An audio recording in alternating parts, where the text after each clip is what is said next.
Hello friends, welcome back Spain news channel. எனக்கு இந்த வீடியோவில் பார்த்தீங்கன்னு வச்சுக்கோங்களேன், மிக மிக முக்கியமான ஒரு ஆன்மீக தாள்களை தான் இப்போ இந்த வீடியோவில் அதிரடியாக பார்க்க போகிறோம். என்ன ஆன்மீக தாள்கள் அப்படிங்கிறத இன்ட்ரோ மூலிமா பார்க்கலாம் வாங்க. நாளை நாள் தேதி பார்த்தீங்கன்னு வச்சுக்கோங்களேன், ஆகஸ்ட் மாதத்துடைய 26ஆம் தேதி. அதே போல் தமிழ் மாதம் பார்த்தீங்கன்னு வச்சுக்கோங்களேன், குரோதி ஆண்டுடைய 5வது மாதமான ஆவணி மாதத்துடைய 10ஆம் நாள். அதே போல் நாளை நாள் கிழமை பார்த்தீங்கன்னு வச்சுக்கோங்களேன், திங்கக்கிழமை. ஸோ நாளை நாள் வரக்கூடிய வாரத்துடைய முதல் நாள் திங்கக்கிழமை ரொம்ப ஸ்பெஷல் நாள் என்று சொல்லலாம். அப்படி என்ன ஸ்பெஷல் நாள் அப்படின்னு கேட்குறீங்களா? நாளை நாள் பார்த்தீங்கன்னு வச்சுக்கோங்களேன், கிருஷ்ண ஜெயந்தியானது வருது.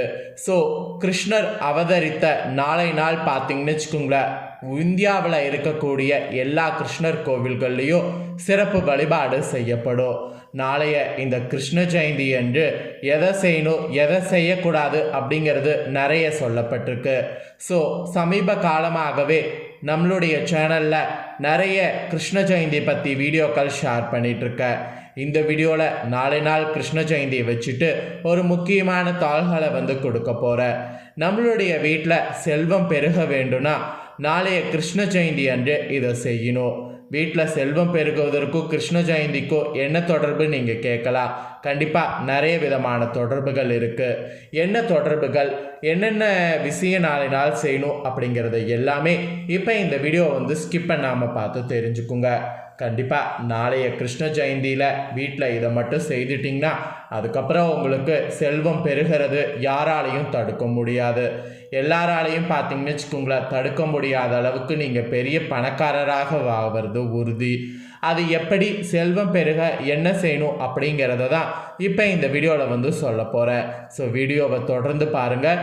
வீடியோ ரொம்ப யூஸ்ஃபுல்லாகவும் ரொம்ப இன்ட்ரெஸ்டாகவும் இருக்கும். வாங்க என்ன பண்ணுங்கிறத பார்க்கலாம். அன்னை லக்ஷ்மி தேவி மற்றும் கிருஷ்ணருடைய ஆசியை பெற கிருஷ்ண ஜெயந்தி நாளில் என்னவெல்லாம் செய்ய வேண்டும் என்பதை தான் இப்போ இந்த வீடியோவில் பார்க்க போகிறோம். இந்த வீடியோவில் சொல்லக்கூடிய தாள்கள் ரொம்பவே அனைவருக்கும் யூஸ்ஃபுல்லாக இருக்கும்.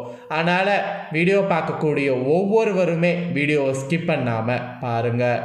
அதாவது விஷ்ணு பகவானுடைய 8வது அவதாரம் தான் கிருஷ்ணர்.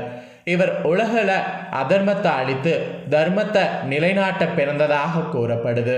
மேலும் கிருஷ்ணர் பிறந்த நாள் தான் ஒவ்வொரு ஆண்டும் கிருஷ்ண ஜெயந்தியாக கொண்டாடப்படுது.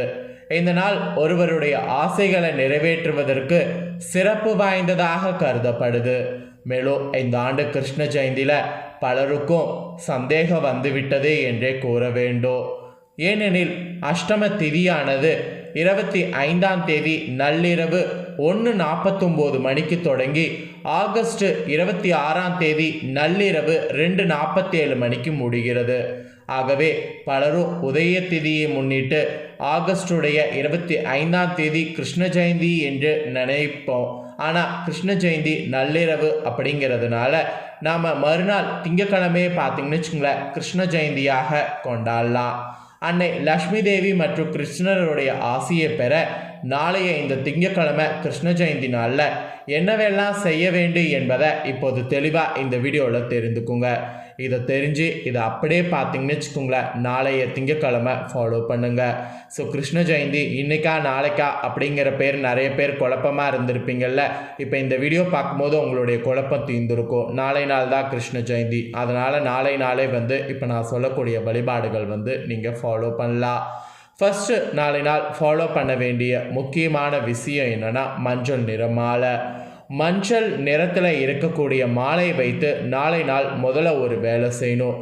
அது என்னங்கிறத சொல்கிறேன், நோட் பண்ணிக்கோங்க.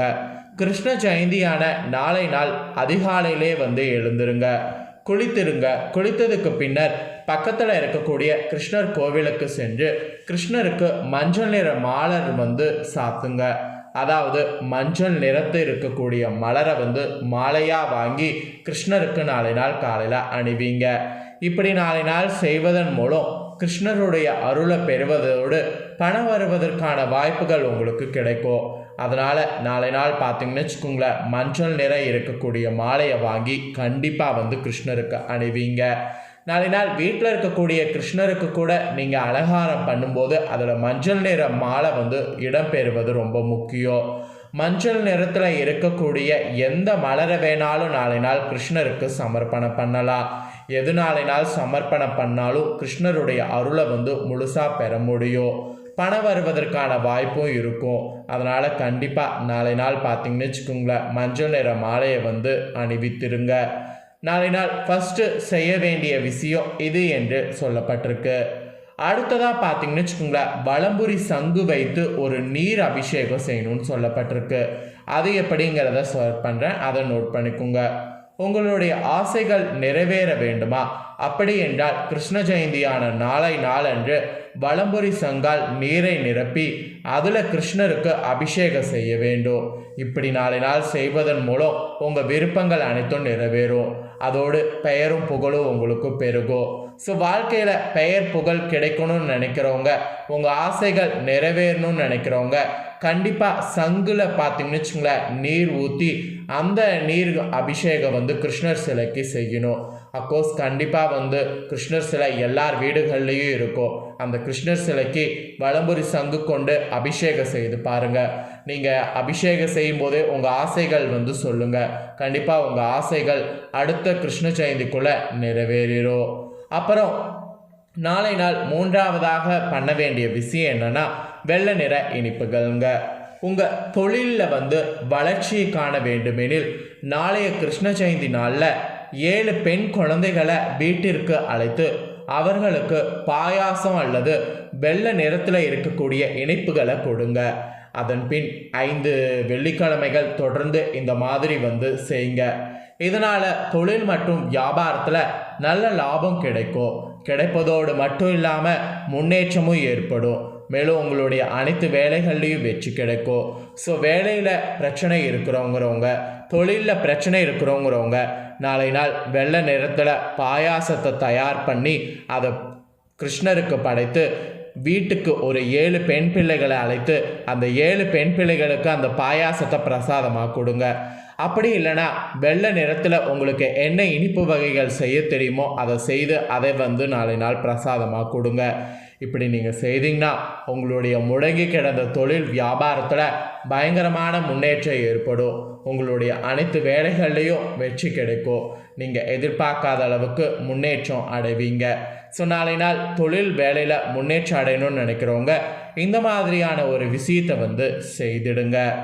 அப்புறமா அடுத்ததாக நாளை நாள் செய்ய வேண்டிய 4வது முக்கியமான விஷயம் என்னன்னா, குங்கும பால் அபிஷேகம். அது என்ன அபிஷேகம் அப்படின்னு கேட்குறீங்களா? கிருஷ்ண ஜென்மாஷ்டமி நாளான நாளை நாள் இரவு 12 மணிக்கு குங்குமம் கலந்த பாலால் கிருஷ்ணருக்கு அபிஷேகம் செய்யுங்க. இந்த ஒரு அபிஷேகம் செய்கிறதன் மூலிமா உங்கள் வாழ்வில் மகிழ்ச்சியும் செழிப்பும் உண்டாகும். இந்த ஒரு அபிஷேகத்துக்கு அவ்வளோ ஒரு சக்தி இருக்குது. இந்த அபிஷேகம் செய்யும்போது கிருஷ்ணருடைய மனம் குளிர்ந்து போகும். கிருஷ்ணர் மனம் குளிர்ந்ததுன்னா நமக்கு கேட்கக்கூடிய வரம் கிடைக்கும். அதனால் நம்ம வாழ்வில் மகிழ்ச்சியும் செழிப்பும் பயங்கரமாக உண்டாகும். குங்குமப்பூ அபிஷேகம் ரொம்ப சிறப்பு. குங்குமப்பூவை பாலில் ஊற வைத்திங்கன்னா கொஞ்ச நேரத்தில் அது குங்குமப்பூலாக மாறிடும்.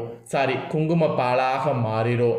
அதுக்கப்புறம் அந்த குங்குமப்பால் அபிஷேகம் நீங்கள் செய்கிறதன் மூலிமா கண்டிப்பாக கிருஷ்ணருடைய மனம் குளிர்ந்து வாழ்க்கையில் உங்களுக்கு மகிழ்ச்சி செழிப்பு அதிகரிக்கும். இது 4வதாக நாளை நாள் செய்ய வேண்டிய விஷயம். அடுத்ததாக பார்த்தீங்கன்னு வச்சுக்கோங்களேன், பசு அல்லது கன்று சிலையை நாளை நாள் வைத்து ஒரு விஷயம் செய்யணும். அது என்னங்கிறத சொல்கிறேன், அதையும் தெரிஞ்சுக்குங்க. உங்களுக்கு கிருஷ்ணர் போன்ற அழகான குழந்தை வேண்டுமானா அப்படி என்றால் நாளைய கிருஷ்ண ஜெயந்தி அன்று கிருஷ்ணருடைய குழந்தை வடிவத்தை வணங்குங்க. மேலும் இந்த நாளில் பசு அல்லது கன்று சிலையை வாங்கி வீட்டிற்கு கொண்டு வாருங்க. இப்படி செய்வதன் மூலம் குழந்தை பெரு கிடைக்கும் என்பது நம்பிக்கையாக சொல்லப்படுது. ஸோ ஆக மொத்தம் நாளைய கிருஷ்ண ஜெயந்தியில் பார்த்தீங்கன்னு வச்சுக்கோங்களேன், இந்த 5 விஷயங்களை நீங்கள் ஃபாலோ பண்ணிங்கன்னா நிச்சயம் உங்கள் வீட்டில் செல்வமானது அதிகரிக்கும். அதில் எந்த டவுட்டும் வேண்டாம். வீட்டில் செல்வம் பெருக வேண்டுமா? அப்போ நாளை நாள் நான் சொன்ன இந்த விஷயங்களெல்லாம் ஃபாலோ பண்ணுங்கள். இந்த விஷயங்களை நீங்கள் தெரிஞ்சு பயனடைகிறது போல் உங்கள் ஃப்ரெண்ட்ஸ் ஃபேமிலியில் இருக்கவங்களும் தெரிஞ்சு அவங்களும் பயனடையணும்னு நினச்சிங்கன்னா வீடியோ லைக் பண்ணி ஷேர் பண்ணுங்கள். உங்கள் ஃப்ரெண்ட்ஸ் ஃபேமிலியில் இருக்கிறவங்களும் வீடியோ பார்க்கட்டும். அவங்களும் நாளை நாள் கிருஷ்ணருடைய இந்த வழிபாடு தெரிஞ்சுக்கிட்டோம். அதாவது வீட்டில் செல்வம் பெருக நாளை நாள் கிருஷ்ண ஜெயந்தியில் என்ன செய்யணும் அப்படிங்கிறத இந்த வீடியோ மூலிமா நான் சொன்னதை உங்கள் ஃப்ரெண்ட்ஸ் ஃபேமிலியில் இருக்கவங்களும் தெரிஞ்சுக்கிட்டோம். தெரிஞ்சு இதை ஃபாலோ பண்ணி பயனடையட்டும். மேலும் இதே போல் புதிய அப்டேட்டான நிறைய வீடியோ நம்ம சேனலில் போடப்படும். அதை எல்லாத்தையுமே தெரிந்து கொள்ள நம்ம சேனலை சப்ஸ்கிரைப் பண்ணாமல் இருந்தீங்கன்னா சப்ஸ்கிரைப் பண்ணி கூட பெல் பண்ண ப்ரெஸ் பண்ணுங்கள். ஃபஸ்ட் டைம் பார்க்குறவங்க சப்ஸ்கிரைப் பண்ணி பெல் பண்ண ப்ரெஸ் பண்ணிட்டீங்கன்னா இனி நான் போடுற மற்ற அப்டேட்டான எல்லா வீடியோஸும் உடனுக்குடனே தெரிந்து கொள்ளலாம். ஸோ மறக்காமல் பண்ணுங்கள். இதே போல் சுவாரஸ்யமாக வேறொரு புதிய அப்டேட்டான தகவல்களோடு மீண்டும் இன்னொரு புதிய வீடியோவில் உங்களை சந்திக்கிறேன். நன்றி, வணக்கம்.